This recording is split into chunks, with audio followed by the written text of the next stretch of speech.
Hi, it's Roger Hamilton with another episode of Entrepreneur TV. And by the way, if you're one of the 80% watching my videos who has not yet subscribed, please do so you do not miss out on any more of my videos. And as we get into this video, let me start with a question for you. If you had $8 billion, what would you do with it? In this video, I'm going to show you what Chuck did. And if you're wondering who is Chuck, here is a 2014 Forbes article all about him. Chuck has set an example, Buffett said Tuesday, while presenting Feeney with the Forbes 400 Lifetime Achievement Award for Philanthropy. It's a real honor to talk about a fellow who is my hero and Bill Gates' hero. He should be everybody's hero. And here is a follow-up article from Forbes from this week, exclusive: the billionaire who wanted to die broke is now officially broke. Now, as I tell this story, I want you to be honest with me. I'm going to give you the real life story of two people, and I'd love you to put in the comments down below which one of these two you most relate and aspire to. The first person is Robert Miller. The second person is Chuck Feeney. Way back in the 1950s, the two of them, who are friends, started a small business out in Asia selling duty-free liquor to US servicemen. So basically they pioneered duty-free shopping. They had some early success, and so in November 1960, they set up DFS, which is the duty-free shoppers group. First they started in Hong Kong, and then they went on to airports all around the world and their DFS gallerias. And then over the next 60 years, DFS grew until it was making them hundreds of millions of dollars a year. So what did they do with all that money? Well, let's start with Robert Miller. Here he is in the Forbes rich list. He's today worth $5.6 billion, and he's still living in Hong Kong. Having said that, as well as having his luxury home in Hong Kong, he's got another one in New York, another one in Paris, and another one in Switzerland. He's also got a 14,500 hectare estate in Yorkshire, England. And all his three daughters have married into either wealth or royalty or both. Pierre married Christopher Getty, who is the grandson of the oil baron Jean-Paul Getty. Alexandra married Prince Alexander von Fürstenberg of Germany. And Marie Chantal married Prince Pavlos. He's the son of the Princess of Denmark and the former King of Greece. And that makes her both the Princess of Denmark and the Crown Princess of Greece. Robert, with all of his money, he paid for their wedding reception, which was hosted by the Queen of England, and then also the wedding itself, which was at Hampton Court.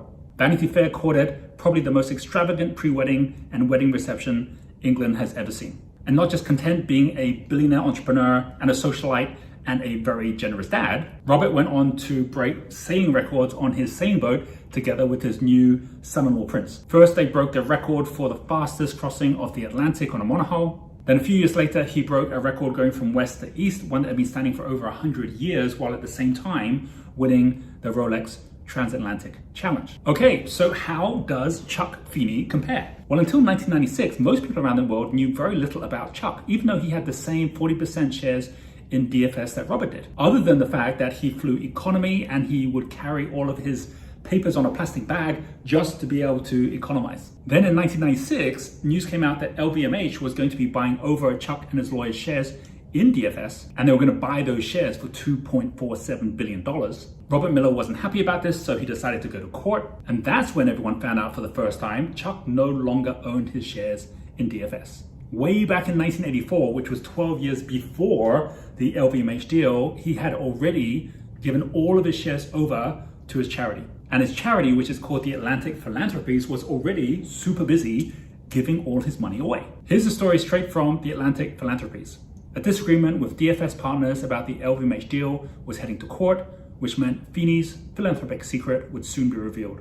In a preemptive strike, he called the New York Times, and on January 23, 1997, the Times ran a story entitled, "He Gave Away $600 Million and No One Knew." And that changed Atlantic forever. Over the last 15 years, a businessman from New Jersey has given away more than $600 million to universities, medical centers, and other beneficiaries, but has done it in such secrecy that most recipients never learned who their benefactor was. And after word got out, Chuck became known as the James Bond of philanthropy. He set the goal of giving away all of his money before he died, and he called this Giving While Living. And here is his charity's book on his philosophy. It has in it an introduction, which is from Stephen Bertoni, the senior editor at Forbes, and I'm going to read this to you. In the summer of 2012, Bill Gates sent Forbes a tip. It went something like this: "You guys should take a look at Chuck Feeney. He's been a huge influence on how Warren and I think about philanthropy."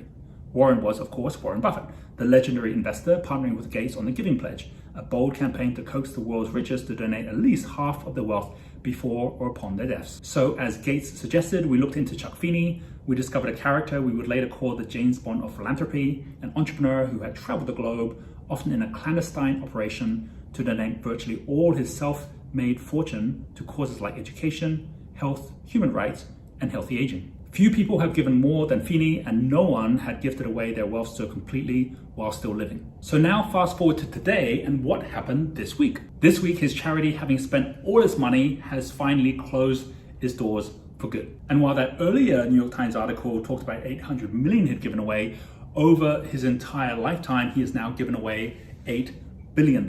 And here's where it's gone. 3.7 billion to higher education, 870 million to human rights groups, and the rest to health equality, racial equality, social equality, and economic equality. Here's an article from The Guardian. As he signed papers to formally dissolve the foundation, Feeney, who is in poor health, said he was very satisfied with completing this on my watch. From a small rented apartment in San Francisco, he had a message for other members of the super rich.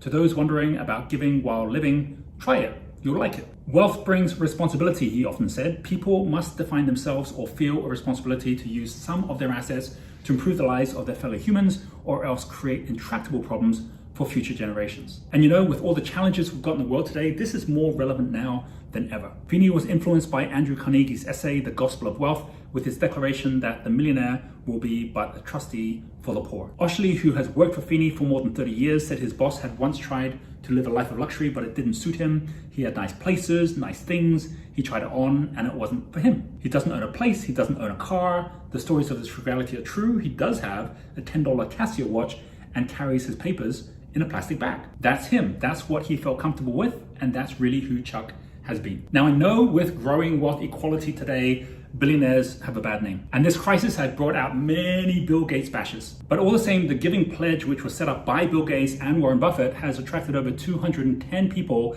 that between them have pledged to give away $1.2 billion of their wealth. And this was largely inspired by Chuck Feeney. As Gates said, I remember meeting him before starting the Giving Pledge. He told me we should encourage people not to give just 50%, but as much as possible during their lifetime. No one is a better example of that than Chuck. Many people talk to me about how he inspired them. It is truly amazing. So there you have it. And you know, after that LVMH deal, Chuck and Robert have never spoken again. And in a way, they couldn't actually have been more different. So which life do you more aspire towards? I'd love to hear your comments down below. Is it more like Robert or is it more like Chuck? Or maybe it's something entirely different altogether. For me and my company, Genius Group, it's all about helping entrepreneurs to create more wealth and contribute more wealth. And I go with what Winston Churchill says, which is that we make a living by what we get, but we make a life by what we give. I hope you've enjoyed this video, and if you have, the only giving I'm asking you to give is a like to this video. And if it resonates with you, do share it, do subscribe. A big thanks for watching, a big thanks to Chuck,